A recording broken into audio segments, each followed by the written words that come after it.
안녕하세요. 한방 재활의학과 전문의이자 한의학 박사 디스코 한의원 문영준 원장입니다.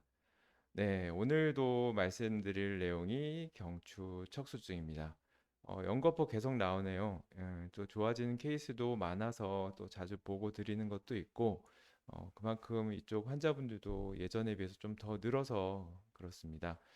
이 환자분은 이제 사고로 인한 척수증은 아니고 목 디스크가 심해서 척수증까지 이르렀던 분이신데요. 오래된 경추 디스크가 척수증을 일으켜서 팔 다리에 불안전 마비가 있으셨던 분이셨습니다. 수술도 받고 병원에서 한방병원에서 치료도 받고 다 했는데 호전이 여의치가 않아서 오셨습니다. 환자분은 수술 후에 이미 수개월이 지났지만 병원에서 좀 기다려 보라는 말과 그 결과에 맞지 않게 이제 좀 마비가 개선이 전혀 되지 않으셨고요.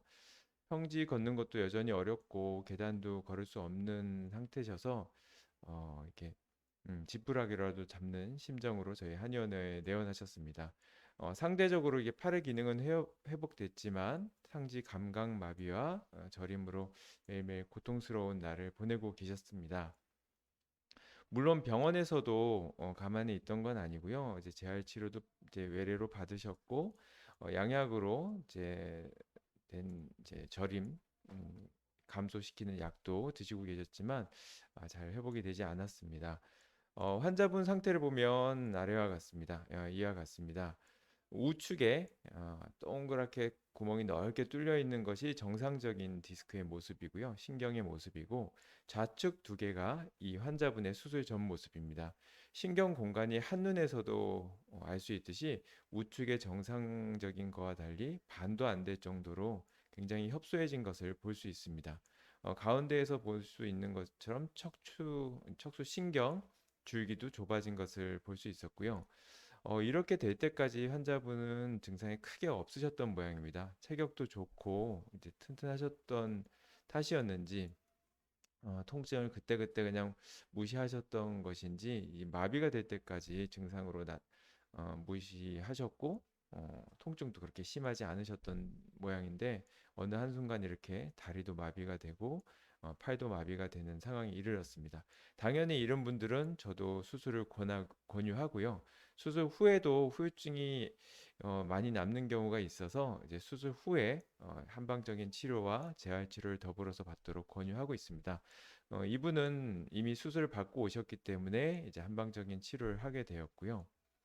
뭐 한약 위주로 멀리 사셨기 때문에 한약 위주로 처방을 했습니다. 손상된 신경 기능을 회복하기 위해서 신경 기능 회복과 신경세포 재생 효과가 이제 과학적으로 입증된 한약을 처방했습니다. 현대 한의학에서도 과학적으로 실험들을 다 하고 있기 때문에 이런 한약들은 많이 발견이 되어 있고요. 또한 이 환자분의 회복력을 돕기 위해서 보약을 처방했습니다. 이분은 좀 체질이 확실히 구별이 돼서 사상 체질에서 체질 분류를 했을 때 태음인 체질에 해당이 되셨던 분입니다. 그래서 태음인 체질에 해당되는 보약을 환자분 상태에 맞춰서 처방을 했습니다. 한방에서 사용하는 신경재생 한약은 이렇게 뭐 굴목구구식으로 뭐 이렇게 처방을 하는 건 아니고요. 이와 같은 여러 가지 과학적 근거가 있습니다. 국내적으로도 많은 연구들이 되어 있고요. 아직까지 뭐 의사분들도 잘 모르는 경우 있고 한의사들도 전문의 과정을 밟지 않은 경우에는 잘 모르는 분도 상당히 있는 실정입니다. 많은 분들이 또 걱정하는 것과 달리 이제 신경재생 한약이라던가 그런 경우에 제가 쓸 때 처방에 있어서는 간이나 콩팥 기능에 영향을 주는 한약재를 사용하지 않습니다. 장기 복용에도 안전한 한약을 사용하고 있고요. 국가에서도 이런 한약에 대해서 점검하고 관리를 하고 심지어 한약을 다리는 시설에서도 국가적으로 관리를 하고 있기 때문에 약재들도 GMP 시설에서 관리된 약재들을 가지고 쓰게 되어 있습니다. 그래서 이런 안전한 것들이 확보된 상태에서 한약을 처방하기도 하고 약재 중에서도 간에 안 좋은 한약, 좋은 한약들이 다 구별이 되어 있기 때문에 이와 같은 마비 환자분들, 수개월 이상 또는 수년 이상 복용해야 될 수 있는 분들은 안전한 한약으로 처방을 하고 있습니다. 또한 이제 대부분의 환자분들이 양약을 복용하고 계십니다. 마비 환자분들 경우에는 통증이 있는 경우엔 진통소염제 드시기도 하고 뭐 항경련제나 뭐 신경통이 있을 때 신경통 치료제 또는 이제 성인병으로는 고혈압, 당뇨, 고지혈증 약 드시는 분도 있고 뭐 심장병이나 중풍 과거력이 있는 분들은 항응고제를 복용하시는 분들도 있는데 이런 환자분들에게도 이제 안전한 한약들을 처방하고 있고요. 실제로 저희 한의원 같은 경우는 최근 2,500명 정도 환자분들의 처방을 이렇게 받으신 분들을 분석해 본 결과 혈액 검사상의 이상 반응은 2명 정도 있으셨습니다. 확률적으로는 한 0.08% 정도, 1%가 안 되는 이제 작은 비율에 불과하고요. 이 환자분들도 보면 이제 항생제를 좀 이제 뭐 소변줄을 끼고 있는데 항생제를 오래 써서 간 수치가 좀 높은 상황에서 한약을 쓰면서 좀 높아진 경우나 또는 한약이나 아스피린, 각종 진통소염제에도 쉽게 간 수치가 올라가는 그런 좀 체질에 해당되는 분들이 간 수치가 높아졌고 그 외에 99% 이상의 환자분들은 안전했습니다. 참고로 한약이 간에 안 좋다, 좋다라는 거는 가짜 뉴스입니다. 어, 누가 만들었는지 모르겠는데요. 국내적으로 학술지에 보면 한약을 대단위로 연구했을 때 간에 안전한 사실도 다 알고 있고요. 음, 수천 종의 수백 종의 한약재들을 이제 처방했을 때 그것들을 후 이제 조사했을 때도 간에 대한 안전성 또는 약재 개개를 분석했을 때도 간에 대한 안정성들이 이제 많이 검증된 상황입니다. 그리고 물론 간에 무리가 되는 약재들도 있지만 한의사라면 6년 동안 공부를 한 한의사라면 안전하게 처방할 수 있겠죠. 뭐 우리가 항생제라던가 스테로이드 같은 양약을 쓸 때도 간 수치가 높아지는 경우를 흔히 볼 수 있습니다. 당연히 간 수치가 높아지는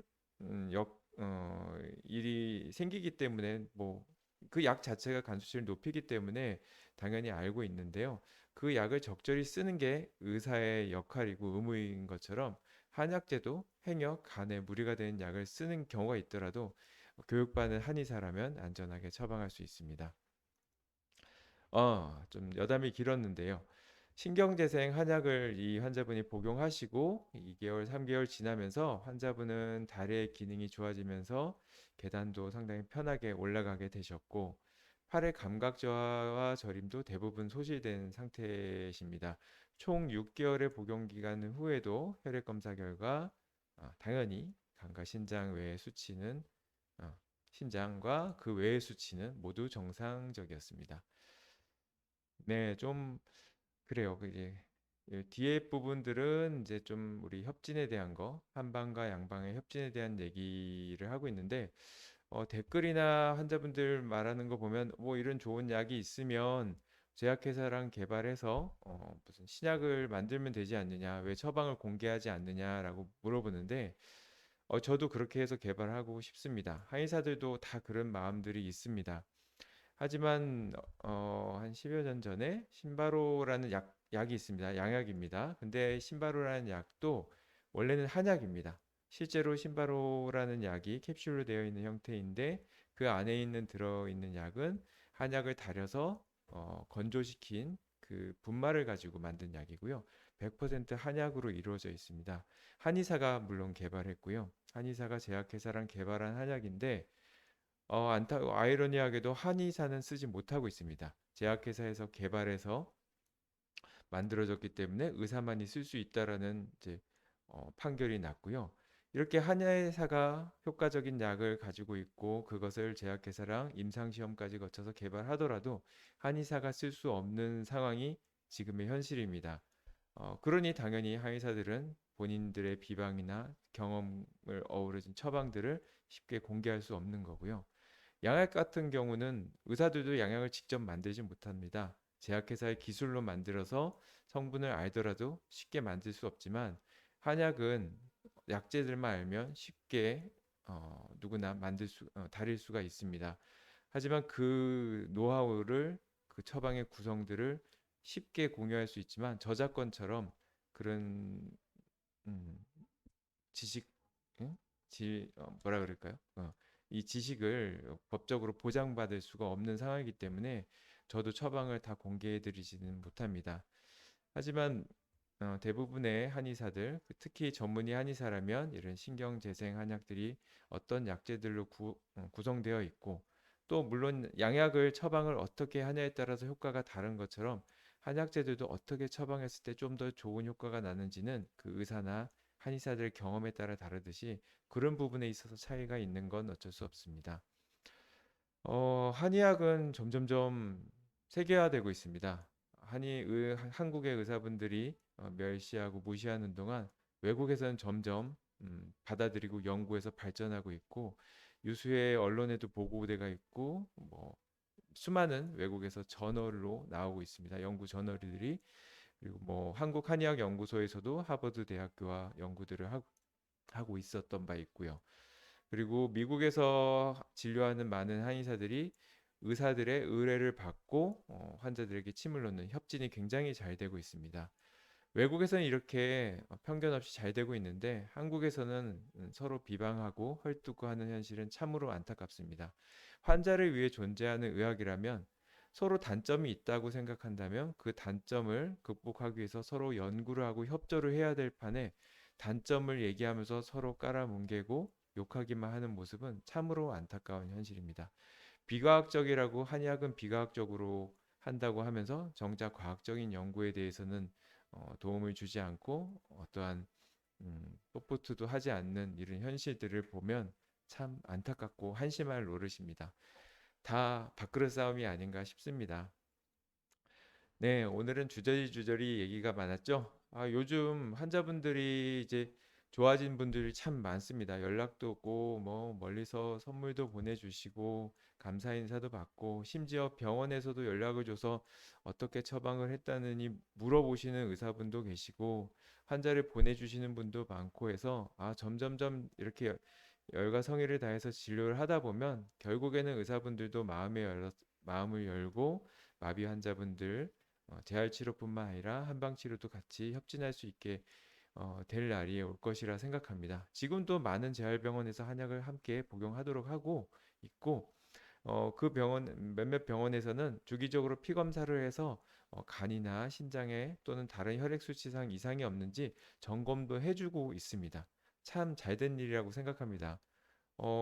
정말 마음이 열린 의사라면 한약을 복용했을 때 해가 되는지 아니면 도움이 되는지 함께 연구하면서 꾸준히 혈액 검사든 뭐든 하면서 환자분 상태를 본다면 얼마나 한약이 큰 효과가 있고 도움이 되는지 환자분한테 도움이 되는지 알 것입니다.